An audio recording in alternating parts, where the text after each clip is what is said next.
Se hizo, como le he dicho, he hablado muy poco de esto, muy poco, y ahora voy a hablar muy poco, no voy a decir mucho más, porque creo que mi experiencia que la tengo, mis análisis que los tengo, mis reflexiones que las tengo, mis autocríticas que las tengo, como no, tengo la obligación de pasárselas a quien me sustituya para que el Estado conozca eso, para que no nos pase lo que a nosotros, vamos, que nos tuvimos que enterar lo que pasó en la anterior de mala manera, a base de amigos. Tiempo habrá de analizar lo que pasó, todo lo que dice, de saber lo que pasó, de cómo fue, porque fue todo mucho más complicado y al mismo tiempo más sencillo. Pero el problema de fondo es ese, el problema es el que usted decía, si es que usted ha dado en el clavo, la pregunta es ¿por qué la división? Y mi respuesta es seguramente porque unos tenemos un comportamiento y un talante diferente. Yo creía que el gobierno de Aznar tenía esa obligación, esa posibilidad primero, si me apura esa obligación, y le dimos un cheque en blanco, y no preguntamos nada.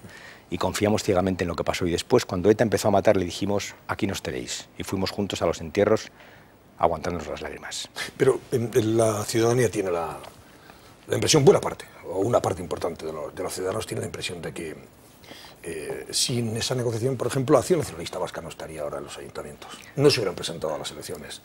A Otegi no se lo habría calificado en ningún caso. Pero si Otegi está en la cárcel, hombre. Ahora está en la cárcel. Pero no, ahora no, verá. Encantados todos, ¿eh? Ahora no. Y de Juan Achás no hubiera tenido el trato de favor que tuvo, usted sabe, ahora en el Hospital de Madrid. Espere un poquitín, que vamos por partes. Ahora no. Otegi está en la cárcel porque tenía un proceso, y tiene más, que viene de antiguo, y que el proceso siguió su curso. Y cuando acabó el proceso, se sentenció y se cerraron los recursos, fue a la cárcel, y eso no se paró. Mientras estuvo fuera de la cárcel, él tenía unas posiciones determinadas que merecían para cada cual el juicio que merecían. Pero los procesos del señor Otegi no se pararon durante la tregua, la justicia siguió actuando. Está hoy en la cárcel porque alguien le imputó un delito, no sé si en el 2003, en el 2004, en el 2005, no sé si con el PP o con el PSOE, por tanto, con Otegi no ha pasado, sino que se ha cumplido la justicia estrictamente. Es decir, no se interrumpió nunca la tarea de los tribunales, ni de la policía, ni de los jueces. Y por eso, ¿sabe qué le digo? Se lo he intentado decir muchas veces al PP, y con quien tengo, por cierto, ahora una buena relación, y por eso creo que voy a cambiar de tema en cuanto usted me dé la oportunidad, porque creo que esto no lleva a ningún sitio ahora que estamos ya... ¿Con quién se entiende, por cierto, ahora?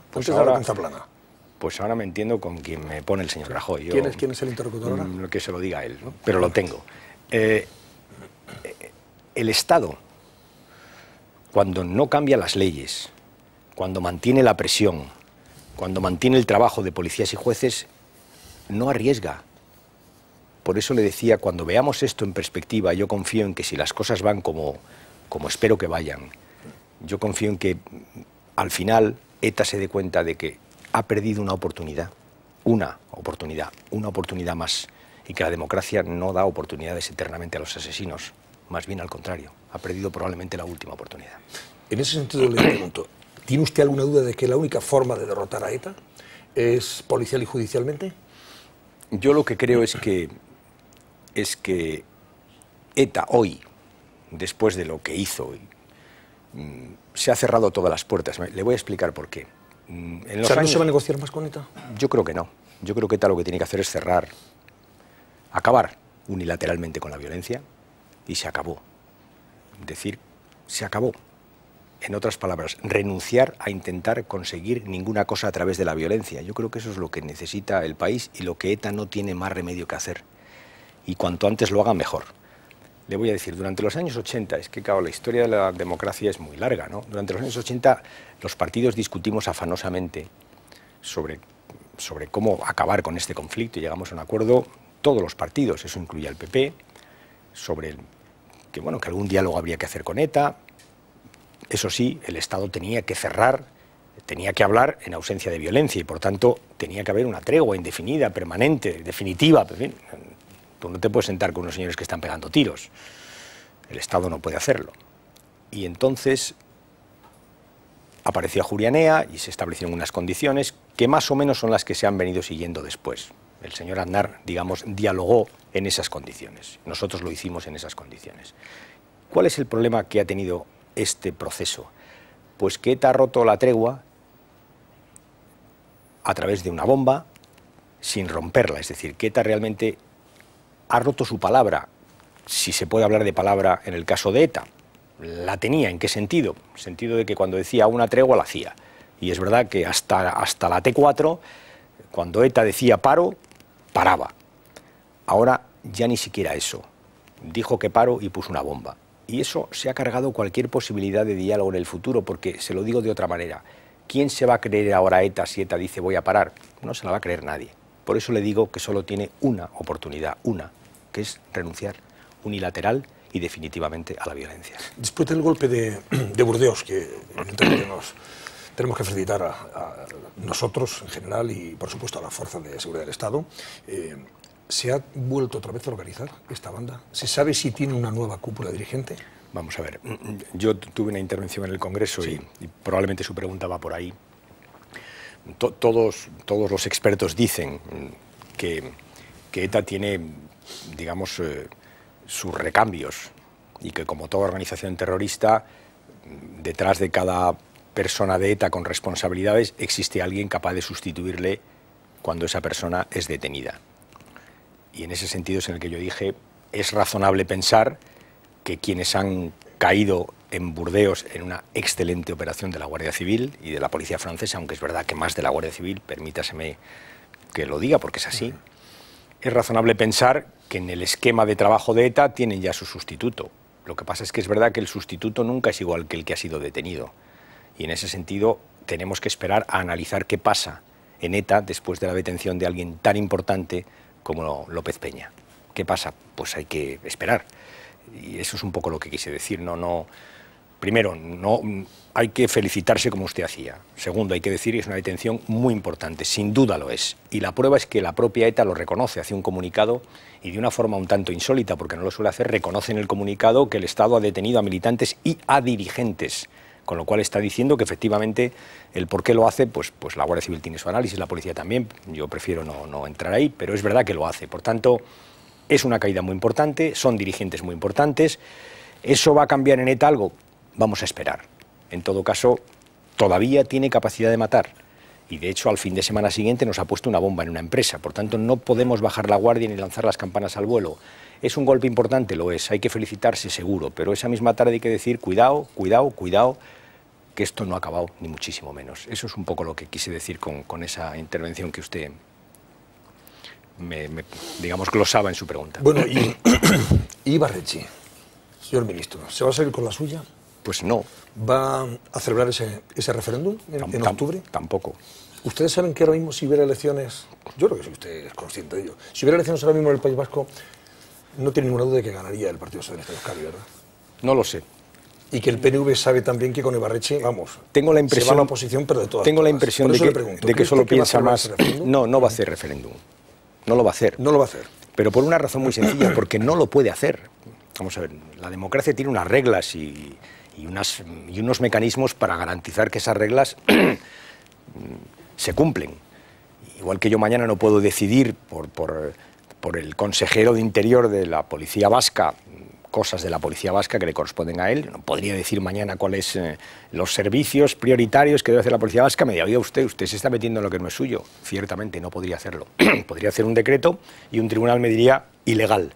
Pues el señor Ibarretxe no va a hacer un referéndum porque no tiene competencia para convocarlo. Y por tanto no lo va a hacer. Le diré más. Yo creo que él lo sabe. Él sabe que no lo va a hacer. Y si él sabe que no lo va a hacer y lo propone, seguramente es porque tiene alguna razón política para hacerlo. En definitiva, porque quiere expresar políticamente algo con algo que sabe, en este caso una idea que sabe que le va a llevar irremediablemente a un no por parte de quien sea, del Tribunal Constitucional, de quien sea, pero que no le van a permitir hacerlo. Y puestas así las cosas, como nadie es irracional, habrá que pensar que efectivamente él pone eso encima de la mesa porque lo que está haciendo es tratando de poner un proyecto político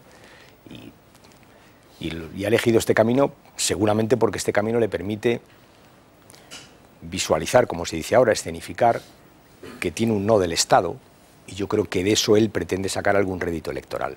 Esta es mi opinión. En otras palabras, si él piensa que eso es el futuro de Euskadi, pues que se lo pregunte a los vascos. Pero referéndum no va a haber. Bueno, antes ha mencionado usted a Rajoy, dice un refrán que del enemigo ni el consejo, ¿verdad? Pero sí me gustaría que usted me dijera si la situación actual del Partido Popular es mejor, peor o igual que cuando El PSOE pasó por algo parecido con Almunia y Borrell, si no recuerdo mal. No lo sé. Y además, ¿es parecido o no a aquella crisis que tuvieron ustedes? ¿O no tiene nada que ver esto del PP?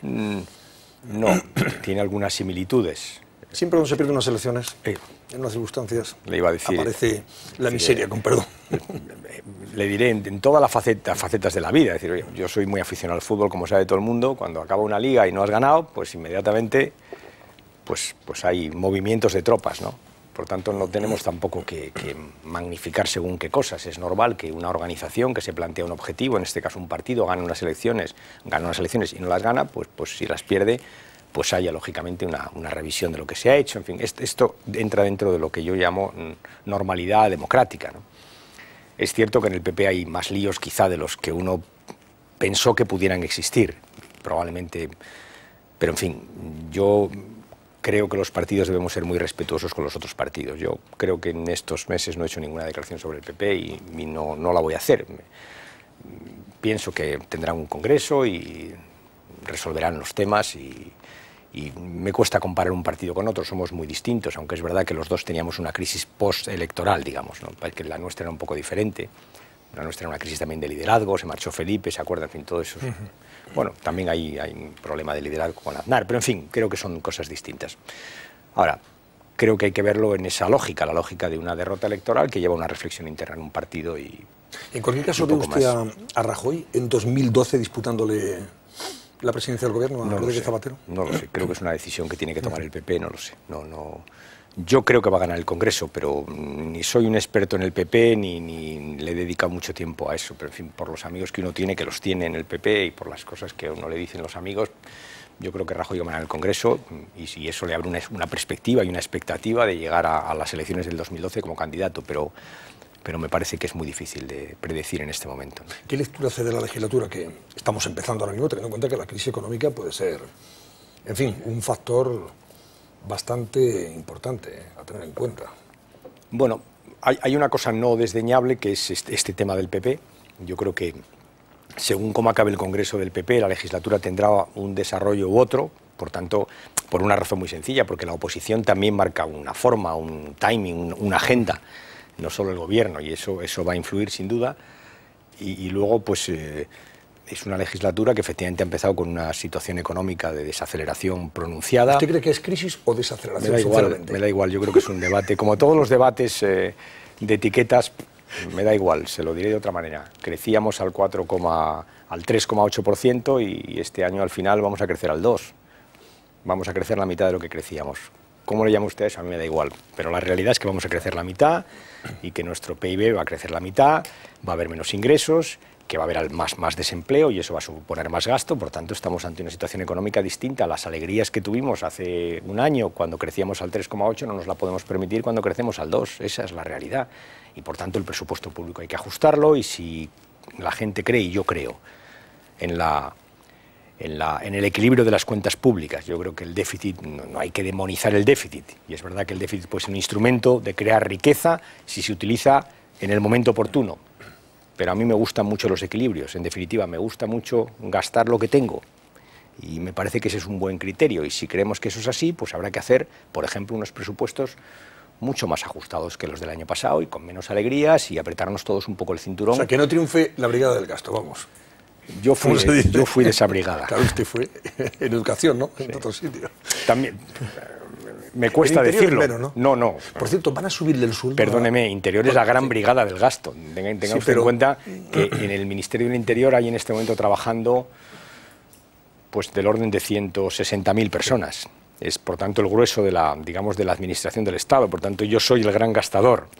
Y esto que le digo a usted hoy aquí no se lo diré a Solves mañana, y espero que no me vea, porque mañana le diré, oye, me tienes que dar más dinero. Pero dicho esto, ya en serio, creo que es bueno acostumbrarnos a que cuando hay más recursos se gasta más y cuando hay menos recursos se gasta menos. Y eso afecta, en primer lugar, a la administración pública, al presupuesto del Estado, luego al presupuesto de las comunidades y luego al de los ayuntamientos. Por tanto, si la situación es la que yo le digo, si crecíamos al 4 y crecemos al 2, y eso significa menos ingresos y más gastos, todos tenemos que hacer un esfuerzo, y eso incluye al conjunto de las administraciones públicas. Antes de pedir un esfuerzo a la gente, tenemos que hacerlo nosotros. Y eso, como le digo, exige apretarse el cinturón. ¿Le van a subir el sueldo a los Vamos policías? a empezar la negociación en semanas. La Guardia Civil, el sueldo de la Guardia Civil no depende de ustedes, ¿no? ¿De Interior también depende?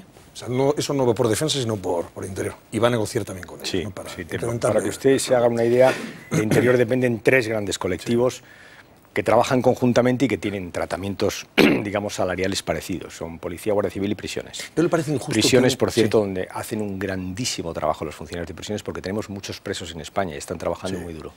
¿No le parece injusto que un Guardia Civil o un Policía Nacional de Barcelona cobre menos que un mozo de escuadra, por ejemplo? O en Bilbao que cobre menos que un Ertzaina. El problema no es si es justo o injusto, porque la Policía Municipal de Madrid gana distinto de la de Córdoba, y la policía, no hay que ir tan lejos, la de Alcorcón gana distinto que la de Fuenlabrada. Eso significa pura y sencillamente que tenemos un Estado como el que tenemos, cada administración decide los sueldos de sus funcionarios, y lo que se dice de los policías se puede decir de los maestros o de los médicos. Cada comunidad autónoma tiene una decisión en sus manos y es cómo se gasta el dinero que tiene. Y hay una comunidad que dice, mire usted, yo pago más a los policías, y otra que dice, yo hago más carreteras, yo hago más escuelas, yo pago más a los maestros. Es una decisión libérrima de cada comunidad que yo me resisto a que afecte al resto de las comunidades. Por eso combato ese criterio. Es que según eso lo mejor sería volver a lo de antes, que todos ganemos lo mismo, que haya un solo patrón y decida por todos los funcionarios. Si nos hemos decidido dar autonomía, tenemos que ser consecuentes con la autonomía. Y la decisión presupuestaria de la Generalidad de Cataluña al Estado puede hacerle pensar, pero no nos puede forzar. No sé si me entiende. Igual que la decisión del Ayuntamiento de Madrid no puede forzar al de Alcorcón. De lo contrario, nos estamos cargando la propia naturaleza de las instituciones. Y eso en parte contesta la pregunta. ¿Yo qué quisiera? Pues naturalmente que los policías y los guardias civiles mejoraran su salario, tuvieran más medios. Y por eso peleo, digamos, dentro de la Administración del Estado. Creo que hemos tenido 4 años muy buenos. Para que se haga una idea, en 4 años el sueldo de los policías y los guardias civiles ha subido 10 puntos más que el del resto de los funcionarios del Estado. Es decir, que un policía ha tenido una subida 10 puntos superior a un inspector de Hacienda o a un funcionario de la Secretaría de mi ministerio. ¿Por qué? Porque el Estado ha entendido que había que hacer un esfuerzo suplementario. Son 10,5 puntos, que es una subida importante en una economía que tenía una inflación como la que tenía, ¿no? ¿Es suficiente? ¿Hemos acabado? No. Hay que seguir mejorando.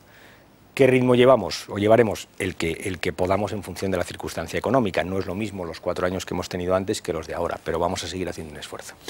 Vamos a ir concluyendo, ministro. Y yo sé que una de las cosas que también usted está más satisfecho, y yo creo que en general también los ciudadanos, porque eso sí que hay que aplaudirlo, es el descenso de número de víctimas del asfalto, en la carretera, concretamente, los accidentes de tráfico. Yo no sé si hay alguna pregunta para el señor Pérez Rubalcaba sobre tráfico, Ana Crespo, que nos hayan enviado. Pues son muchos los mensajes que han enviado, Antonio. Si quieres te leo alguno de ellos a través del 7603 con la palabra gato. Uno de ellos nos decía, señor Rubalcaba, es usted el ministro más valorado del PSOE y una gran persona. De no dedicarse a la política, ¿qué le gustaría haber sido? Señor ministro, hable del final de ETA. ¿Quiénes fueron los GAL? Señor ministro, ¿cómo va a pararle los pies a Ibarretxe? También nos llegaban preguntas más directas para el ministro de Interior. ¿Cómo se explica que usted no estuviera en España, ya que estaba de viaje oficial en Senegal, cuando detuvieron en Burdeos a Thierry y el resto de miembros de la cúpula de ETA? ¿Acaso no conocía esta operación? La operación de detención de la cúpula de Burdeos se refiere. Me imagino. Estaba en Senegal. Está usted en Senegal, ¿no? Sí. También Santiago desde Barcelona. ¿Quiere decir algo de esto, ministro? Es una buena pregunta. ¿Ah, sí? ¿Por qué? Que tiene, vamos a ver si soy capaz de responderlo. ¿Se imagina usted, vamos a suponer por un momento que lo sabía? Sí. Que puede ser que no, porque la policía tiene su autonomía. Y que lo sabía. Claro, estas decisiones no se toman 15 días antes, se toman cuando las toma la Guardia Civil y la policía, en este caso con la francesa. Yo tenía un viaje programado a Senegal, a Mauritania, con 35 periodistas, tenía varias entrevistas con los ministros, con los primeros ministros. Imagínese usted que el lunes yo digo, me quedo y suspendo el viaje a Senegal porque tengo una gastroenteritis. Pues igual resulta que alguien piensa, qué raro, ¿no? Si le hemos visto perfectamente, pero como una gastroenteritis, pero si nos dicen su ministerio que está en plena forma. Por tanto, si lo sabía o no, que es parte del secreto del sumario, en ningún caso podía suspender un viaje programado con un mes de antelación. Pues también de tráfico nos llegaban algunos mensajes, Antonio. Según un estudio de la Universidad de Zaragoza, nos comenta Santiago desde Barcelona, el 77% de las víctimas de accidentes de tráfico a bordo de un todoterreno sobreviven. Sin embargo, el Gobierno ha aprobado un impuesto de circulación en el que encarece en más de 5.000 euros por vehículo, alegando criterios medioambientales. ¿No cree usted que es más importante la vida de las personas más que el CO2? Hombre, formulado así, seguro que sí, pero no sería ese el criterio, ¿no? Uno pone los impuestos de los vehículos pues en función de determinados criterios, y uno que me parece muy razonable es justamente la contaminación, ¿no? El argumento de quien ha hecho esa pregunta, que es inteligente, podríamos llevarlo al extremo y decir, pues los impuestos más bajos los de los vehículos blindados, porque si te das un bofetón con un blindado, las posibilidades de sobrevivir son todavía mayores, y es evidente que es una... En fin, que no son cosas que deban medirse en la misma magnitud. Dicho esto, el tráfico va bien, mejoramos. Llevamos un mes, concretamente este mes de junio, un mes espectacular en cuanto al descenso de accidentes. Llevamos muy pocos días, pero en fin, ha sido espectacular. Es verdad que ha coincidido que los primeros días de junio, el año pasado, fueron fin de semana. En conjunto, este año va muy bien. Hemos descendido en un 20% el número de víctimas mortales. Estamos hablando de muchos cientos de personas, ¿no? Y si comparamos el último año 2003, había 4.100 víctimas, este año último hemos tenido 2.700, yo confío en bajar sustancialmente en el año 2008, pero estamos hablando de 2.000 muertos, de 2.500 muertos. Que son unas cifras que, como yo digo, es casi el triple de las personas que mueren por homicidio o por asesinato en nuestro país, ¿no? Y por eso, fíjese, por eso me preocupo tanto y me ocupo tanto, porque creo que ahí hay un territorio en el que se puede trabajar mucho. Y de hecho, cuando nos hemos puesto las pilas y hemos conseguido, que nos han hecho ustedes una buena mano, por cierto, que ustedes hablen de ello, y hemos cambiado las normas y ha aparecido el tema en la opinión pública de una forma distinta como aparecía. Antes una especie de maldición bíblica, esto no tiene arreglo, cada fin de semana era un... Hemos llegado a tener meses de agosto con miles de muertos y nadie ha dicho nada, ¿no? Bueno, miles exagerados, cientos. Cuando hemos puesto el tema encima de la mesa, oiga, esto se puede arreglar, y hemos empezado a hablar de la responsabilidad de la gente, hemos mejorado también las carreteras y los guardias civiles, es verdad que todos hemos hecho un esfuerzo, esto ha empezado a arreglarse. Y es, quiero decir, es un trabajo que rinde, no sé si me entienden, creo que es muy importante, estamos hablando de eso, estamos hablando de 100 vidas, hoy veía la estadística, en los primeros días de este mes de junio me parece que son 28 fallecidos menos que en los primeros días de junio del año pasado, 28 personas, es que es por no hablarle de los heridos graves. Por tanto, tengo que decirle, me ocupo mucho de eso, me preocupo mucho, me interesa mucho hablar de ello y les agradezco mucho cada vez que nos dan esta posibilidad, porque creo que al final el mensaje que hay que lanzar es siempre el mismo, no existe una maldición bíblica, se pueden bajar los accidentes, basta ser más precavido, cumplir las reglas, nosotros mejorar las carreteras. Con ese trabajo conjunto estamos mejorando muchísimo y son cifras muy esperanzadoras, aunque siguen siendo muchísimos los muertos. Una última pregunta, antes de despedir al ministro. Pues sí, nos llega de Rafael desde Las Palmas, Antonio, que le pregunta directamente al ministro. ¿Usted cree que la inmigración ilegal hay que combatirla endureciendo las leyes para disuadir a los inmigrantes que entran irregularmente en España? Yo creo, vamos a ver, yo creo que esto exige una... ¿Tengo 3 minutos? Sí, sí, por supuesto. Vamos a ver. Primero, el fondo de la cuestión es importante aclararlo. La inmigración ilegal hay que combatirla radicalmente, tozudamente, porque es verdad que el mensaje que se envía a las mafias es, y sobre todo a los jóvenes que se ponen en manos de las mafias, es rotundo. Mire usted, si usted entra en nuestro país ilegalmente, lo más probable es que le veamos. Y lo más probable es que vuelva usted por donde entró. Y ese es el mensaje. Y a los jóvenes de Senegal y de Mauritania hay que decirles, en España se puede llegar a trabajar por vías legales, las hay cupos, hay contratación en origen, pero si ponéis vuestra vida en manos de las mafias, os están engañando, porque lo más probable es que, primero, no podáis entrar, porque os vamos a ver, hay sistemas de protección, y segundo, os vamos a repatriar. Ese es el fondo de la cuestión. Y lo que estamos discutiendo ahora es no tanto endurecer las leyes, cuanto cambiar algunos aspectos que facilitan los procesos de repatriación, que son durísimos. Es muy duro repatriar a gente, pero es un mensaje muy potente. Usted ha entrado ilegalmente, yo tengo que llevarle al sitio donde salió, porque yo no puedo admitir que usted entre ilegalmente en mi país. Y por eso las repatriaciones hay que hacerlas. Claro, las repatriaciones son muy complicadas, porque para que haya una repatriación primero tiene que haber una identificación de quién llega. Y es cierto que la gente que llega, ya la mafia de turno le ha dicho no digas nada, porque si no dices nada, pues no te pueden repatriar. Luego tiene que haber un reconocimiento por parte del país al que vas a repatriarle, que es aquel, no del que salió, sino del que vive, del origen. Y luego tiene que haber una voluntad de ese país para repatriarle, que hay muchos que te dicen, hombre, yo con la situación que tengo, con el hambre que tengo, hombre, no me hagas esta faena. Mira, por mal que vivan en tu país, van a vivir infinitamente mejor que en el mío. Y es un argumento moral muy poderoso. ¿Qué quiero decir? Que para convencer a esos países que acepten la repatriación hay que ofrecerles alternativas, cooperación, codesarrollo, también cupos de inmigración legal para aquellos sectores donde podemos contratar inmigrantes legales. Esa es la política en su conjunto. ¿Qué estamos haciendo ahora? Hay algunos elementos de nuestra ley que dificultan los procesos de repatriación, que no afectan a derechos fundamentales. Nosotros somos un país muy garantista, la gente tiene sus derechos, todo es judicial, pero, por ejemplo, tenemos un plazo muy limitado, que son 40 días, para hacer estas repatriaciones, y en 40 días a veces es muy complicado hacerlo. Queremos ampliarlo, no brutalmente, pues estamos hablando de una cifra cercana a 60. ¿Para qué? Simplemente para garantizar la eficacia de una política, repito, que es muy dura, que es muy dolorosa, porque tiene nombres y apellidos y caras y tragedias familiares, pero que es fundamental para que la gente no siga jugándose la vida en manos de las mafias intentando atravesar el Atlántico. Este es un poco el fondo de la cuestión. Ministro, señor Pérez Rubalcaba, gracias por acompañarnos. Muchas gracias a ustedes. Y espero que no sea la última vez que nos visite. No será por mi parte, además tengo un reto con usted. Ni por la mía tampoco. Y vendré a verle con mucho gusto. Así será. Vamos a hacer la primera pausa de la noche. Después recibiremos a Alfonso Rojo, a Antonio Miguel Carmona, a Julián Lago y a Carmen Tomás, que están por ahí esperando. No sé si alguno está en las ventas. La tomatosis se ha adueñado de los tendidos de las ventas. ¿Usted es aficionado a los toros? No mucho, pero sé lo que ha pasado. Igual luego, no sé, Julián Lago es más taurino y nos cuenta algo. Ana Crespo, llévanos a la primera pausa publicitaria. Hazlo sobre ruedas, que tenemos un coche, por cierto, muy barato y muy ecológico. Un fantástico Toyota Aygo que vamos a entregar a Antonio la semana que viene ya, así que tienen que darse prisa porque todavía puede ser para uno de nuestros oyentes o telespectadores.